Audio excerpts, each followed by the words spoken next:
तू ही सागर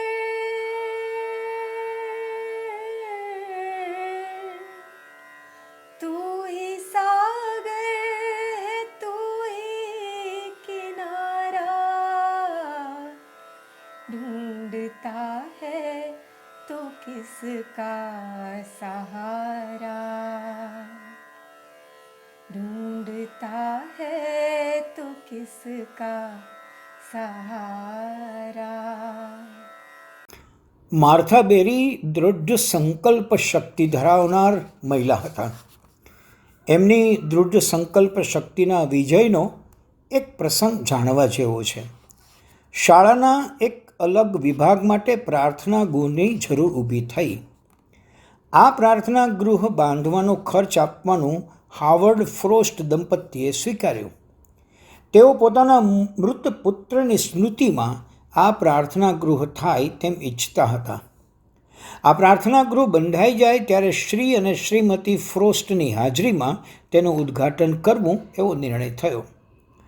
આવતા વર્ષના એપ્રિલ સુધીમાં બાંધકામ થઈ જશે એટલે ત્યારે ઉદ્ઘાટન કરવું એવો નિર્ણય સર્વસંમતિથી લેવાયો. આ ગણતરીએ બાંધકામ શરૂ થયું અને યોગ્ય ગતિએ આગળ પણ વધ્યું.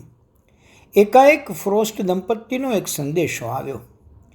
તેઓ ઓક્ટોબર માસની અધવચમાં રોમમાંથી પસાર થવાના છે. ત્યાં સુધીમાં પ્રાર્થના ગૃહ તૈયાર થાય તો સારું. તેઓ ઉદ્ઘાટન વિધિ માટે પોતાના ધર્મગુરુને લેતા આવશે. સૌ કોઈ ચોંકી ગયા. આ તો બિલકુલ અસંભવ હતું. 6 મહિના વહેલું પ્રાર્થના ગૃહ બંધાઈ જ કેમ? પરંતુ માર્થા અશક્ય જેવા કોઈ શબ્દમાં માનતા જ ન હતા. તેમણે ઇનેસને બોલાવી કાગળ લખાવ્યો. આપ અવશ્ય આપની ઈચ્છા પ્રમાણે ઓક્ટોબરની અધવચમાં આવજો.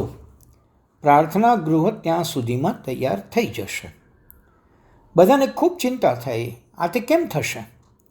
સૌ ઈચ્છતા હતા કે આ પત્ર હમણાં રવાના ન થાય. માર્થા ઠંડે કલેજે વિચારશે ત્યારે એને સમજાશે. પરંતુ માર્થાએ તો ત્યારે જ પત્ર લખાવી રવાના પણ કરાવી દીધો. પછી કહ્યું, ચાલો હવે આપણે સૌ પ્રાર્થના ગૃહ બંધાય છે ત્યાં જઈએ અને જે કંઈ તદ્દન અશક્ય છે તેને શક્ય બનાવીએ.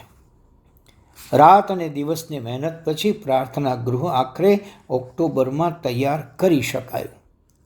ફ્રોસ્ટ દંપતી તેમણે આપેલા સમય કરતાં 3 દિવસ વહેલા આવ્યા. પરંતુ માર્થા કોઈ પણ તાકીદને પહોંચી વળવા માટે તૈયાર હતા. ફ્રોસ્ટ દંપતી ખૂબ જ પ્રસન્ન હતું. એકવાર તેમણે એક વિદ્યાર્થીને રાત્રે કામ કરતા જોયો. તેમને પૂછ્યું, તમે રાત્રે પણ કામ કરો છો? તરત જવાબ આપ્યો, હા. જો કોઈ અમારા મિત્રો અને પ્રાર્થના ગૃહ બંધાવી આપતા હોય તો પછી એ પ્રાર્થના ગૃહ સમયસર બાંધવા માટે અમે તો આટલું કરીએ કે નહીં? માર્થાની આત્મશ્રદ્ધા પ્રબળ હતી અને સાથી મિત્રોમાં તે આત્મવિશ્વાસ બનીને સતત ધબકતી હતી. મોટરનો રાજા હેનરી ફોર્ડ પોતાના પત્ની સાથે માર્થા બેરીની સ્કૂલનો મહેમાન બન્યો. પહેલી જ મુલાકાતમાં તેઓ બેરી સ્કૂલના ચાહક બની ગયા. પછી તો તેમના તરફથી સહાયનો ધોધ વહ્યો. તેના કુટુંબના સભ્યો તથા કંપનીના વરિષ્ઠ અધિકારીઓ અને ફોર્ડ દંપતી વર્ષમાં એકવાર અચૂક સ્કૂલમાં રહેવા આવે. હેનરી અને ક્લેરા ફોર્ડ બેરી સ્કૂલમાં હતા ત્યારે રાત્રે ટ્રેક્ટરોનો અવાજ સાંભળ્યો. તેઓ બહાર નીકળ્યા, ખેતર પાસે આવ્યા. એક છોકરાએ ટ્રેક્ટર અટકાવ્યું અને ફોર્ડને સલામ ભરી. આમ રાત્રે પણ કામ કરી તમે એક દિવસ બચાવવા માગો છો ખરું ને? પેલા છોકરાએ જવાબ આપ્યો, એક દિવસ નહીં, 1 વર્ષ સાહેબ. જો આ પાક યોગ્ય સમયે વાવવામાં ન આવે તો અમારે સૌને આવતા વર્ષ સુધી રાહ જોવી પડે. આ ટ્રેક્ટરો ફોર્ડ કંપનીના હતા. પોતાના ટ્રેક્ટરો 1 વર્ષ બચાવી શકે છે એ વાત જ આ કોટ્યાધિપતિને સ્પર્શી ગઈ. તેણે તરત જ વધુ ટ્રેક્ટરો સ્કૂલને પહોંચાડી દીધા. એક વેળા એમણે જોયું કે શાળાને આટાનું બિલ સૌથી વધુ આવે છે. આથી તેમણે આટાની કોથળીઓ પોતાને ત્યાંથી મોકલવાની શરૂઆત કરી. એક મુલાકાત વેળાએ તેમણે કન્યાઓએ પહેરેલા ચોક્કસ પોશાકની પ્રશંસા કરી ત્યારે તેને કહેવામાં આવ્યું કે આ પોશાક એકવાર આટાની કોથળીના રૂપમાં હતો.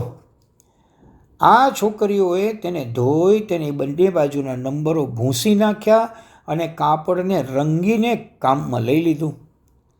હેનરી ફોર્ડના આશ્ચર્યનો પાર ન રહ્યો. તેઓ આ સર્જનાત્મકતાથી પ્રસન્ન થયા અને તેમણે પોતાના મંત્રીને સૂચના આપી, હવે આ સંસ્થામાં નંબર વગરની થેલીમાં આટો મોકલજો, જેથી છોકરીઓને તે ધોવાની તકલીફ ન પડે.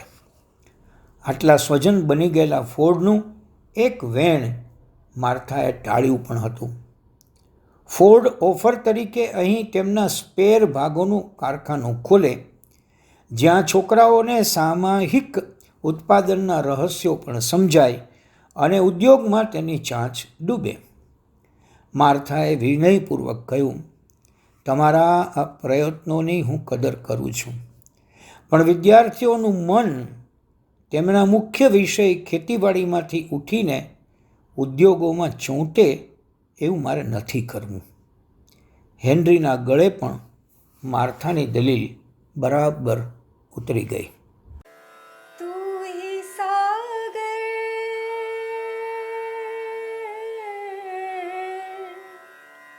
तू ही सागर है तू ही किनारा